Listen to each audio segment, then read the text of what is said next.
Yeah, it's Eric here. I'm doing a little more update.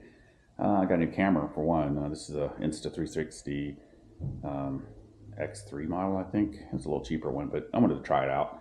I needed something with better audio, and I think this is better audio. And I also tried a Rode microphone, but it won't work on this camera for some reason. So I might have to use that with my phone for better audio. Hopefully this will work out. This is my first time with this thing. Anyway, I've still got lots of videos to post from when I went to South Carolina on the SCAR. Then I even went to Missouri on an event. I may have posted one thing on that, but I'm not sure. And then I went to Daytona, and this is all with the Volvo C303. So I'm way behind on all that, family life and trying to keep the regular cars going and all that good stuff is going. So a little update today. So today I've gotten a couple of other cars, the regular cars going for the kids and things. Currently I have my 64 Bug. Hopefully maybe you can see it. It's up in the lift now. After having the Volvo going to Florida and back, and I think it needs a good tune-up, which I can't really stop it right now because it's one of my main cars that I need to get the gas mileage better than 7.5 miles per gallon. So I got up to 8, maybe 9 miles per gallon, but it was horrible. So there's a guy from South America that's driving a Bug and he's sleeping in it. And I'm going to try to do this with a 64. I got some Safari windows on to coming, and I'm trying to get these big tires. They work real well, and I also have some air shocks. So I got the, I believe these are called Gabriel Hijackers, and I can pump up the shocks pretty well, and it gives me extra clearance. Still got the original 40 in it. I have a little bit of Judson supercharger equipment, that coil in there, and I have a supercharger to put on. But this Bug, the rear brakes were, I couldn't get the drums off, and that's the only thing wrong with this car right now is the rear brakes, our cylinders are blown.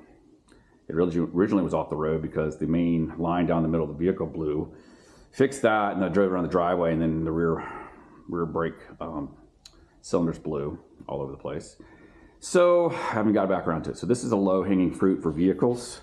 I hope to get this guy on the road and do a little more of my adventuring with a little more lower cost, or at least a secondary vehicle too. But you can see she's rotted on this side.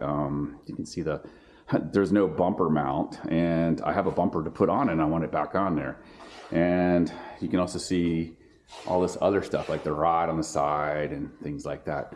Now, for gosh, I'll see at least 30 years, I got in my head to actually repair sheet panel so that you can see this side right quick. It's in not bad shape, but it's not in great shape either. But I am running reduction boxes from a early VW bus, so more portal axles. And she's in pretty good shape, otherwise, from mechanically. But, so, yeah, I was trying to get her going, and I've been wanting to fix her for a while. I have some sheet metal already to put in. So that's going to be where the quarter panel is. I'll just take that. So that should go up here, I would think. Yeah, somewhere like that, or I'm not real sure, but you can get the idea. I got to figure that out. Maybe it's more up here or downward. Yeah, I think it looks downward. Oh, there you go. That's a little better. So yeah, that should go there. I got to cut it out. Heck, I've had a plasma cutter for at least 5 years, and I need to try it out. And I'm going to, there's a little Eastwood. I want to use it like a minute, a couple minutes on it, and I'm going to try to cut out the metal with it. But before I get to the metal to cut out of it, I need to remove the motor. I don't want, and I'll probably take the gas tank out just because who wants the plasma cutter weld with gasoline? Nobody. So I'm going to, and also another thing I want to do is all my buses, the rear valance comes off, so you can just roll the motor out the back. A bug, you have to drop down through the valance and out the back, and you have to raise the rear end up. So there's a little trick. I hope to take the welds off here, which look like hell, half of them are gone. And then I can hopefully have this valance where it can come off, and I'm going to put some rivet nuts on there so I can be able to pull the rear valance off, and that way I can just roll the motor right out the back with the jack, just like a boss and easy to access. So that's my next thing before I get into the fixing the things. But you can see here it's a little more here, but I'll actually go through and try to find the what is it, the weld points, and I'll drill them out, and maybe I can pry that back thing off and be able to come on and off.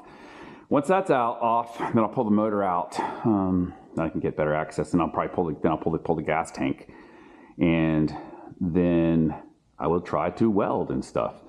The plasma cutter, I want to cut out the metal. I mean, I've seen some guys do it online, and it makes so much sense. It's quieter, and I have the tool. Should be good to go. And for a little upgrade on this guy, I have some, can't really see it, but I haven't even got the parts yet, but like all my other vehicles, I have a safari window in the front. So I got safaris for the front and rear coming for this vehicle, and hopefully that'll be cool. Here's the tires. These two are new, and the other ones are not quite, but I think they're 7x15 non-directionals. So they're kind of like military tires, and they're like almost like 29 inches tall, and on a bug, that's pretty good.